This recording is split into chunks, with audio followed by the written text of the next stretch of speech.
గురుగారు, విరామ చిహ్నాలు లేనటువంటి భాష తిరుగుమూత పెట్టినటువంటి వంటకంలా రుచించదు అని అంటారు. ఇందులో ఆంతర్యం ఏమిటో తెలియజేస్తారా? చాలా చక్కటి మాట చెప్పారమ్మా. ఎందుకంటే భాషని నిలబెట్టుకోవటం కూడా మన ధర్మం. మీరు చెప్పినట్లుగానే విరామ చిహ్నాలు లేనటువంటి భాష చక్కటి, మన ఆంగ్ల పరిభాషలో చెప్పాలంటే పోపు. అది పెడితే, ఆ తిరగమూత పెడితే చక్కగా ఘుమఘుమలాడుతూ ఉంటుంది. అయితే ఎక్కడెక్కడ విరామ చిహ్నాలు పెట్టాలి అది తెలుసుకోకపోతే చాలా ఇబ్బంది వస్తుంది. ఏదో ముక్కస్య ముక్కార్థాలాగా ఒక గురువుగారు తరగతిలో పాఠం చెప్తున్నారు. సీతా స్వయంవర సందర్భంగా శ్రీరాముడు శివధనస్సుని విరిచాడు. గురువుగారు చెప్తున్నారు, డిక్టేషన్ చెప్తున్నారు, విద్యార్థులు రాసుకుంటున్నారు. శ్రీరాముడు శివధనస్సుని విరిచాడు. ఆ సమయమున సీత కామ, జనకుడు కామ, విశ్వామిత్రుడు కామ, ఋషి మొదలైన వాళ్ళందరూ కూడా సంతోషించారు. రాశారా? రాశానండి. ఏదిరా మీ నోట్స్ ఒకసారి ఇవ్వండి. చూస్తే వాడేం రాశాడు? శివధనస్సుని విరిచిన తరువాత సీత, కామ విశ్వామిత్రుడు, కామ జనకుడు, కామాకి కామ అని రాశారు.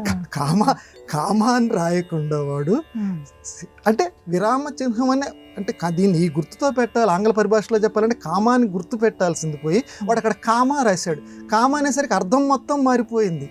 ఒక దుష్టార్థం వస్తుంది. కామ విశ్వామిత్రుడు ఏమిటి, కామజనకుడు ఏమిటి? అందువల్ల ఆ విరామ చిహ్నాల విషయంలో చాలా జాగ్రత్తగా ఉండాలి. శతకముల యందు 100 పద్యములు కలవు, అవి నీతిని బోధిస్తాయి. వాక్యం. శతకములందు 100 పద్యములు ఉన్నవి, అవి నీతిని బోధిస్తాయి. 100 పద్యములు కలవు ఉన్నవి అన్నప్పుడు ఫుల్ స్టాప్ పెట్టాలి. అవి కామ, నీతిని బోధిస్తాయి. ఆ కామ పెట్టలేదనుకోండి, లేకపోతే కొంత గ్యాప్ ఇవ్వలేదనుకోండి, ఏమవుతుంది? అవినీతిని బోధిస్తాయి.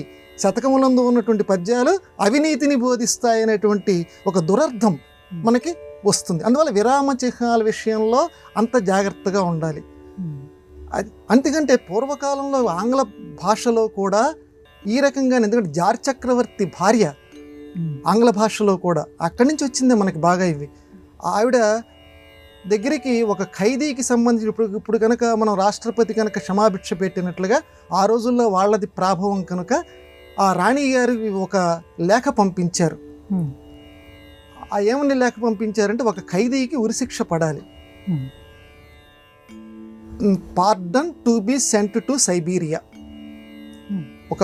ఈ ఖైదీ గురించి రాస్తే ఏమిటంటే pardon to be sent to Siberia అని. ఈ పార్డన్ దగ్గర ఆవిడేం చేసిందంటే, ఈ ఖైదీని రక్షించాలి అని చెప్పి ఏం చేసిందంటే, ఆ పార్డన్ పక్కన కామా పెట్టింది. అంటే ఈ పార్డన్ పక్కన కామా పెట్టేసరికి ఏమైపోయింది? నిజానికి అది కామా పెట్టకుండా ఉంటే ఆ ఖైదీకి ఉరిశిక్ష విధించండి అని అర్థం. ఈవిడ ఖైదీకి ఉరిశిక్ష విధించకుండా రక్షించాలని చెప్పి పార్డన్ పక్కన కామా పెట్టింది. To be sent to Siberia, అక్కడికి పంపించండి అని చెప్పి.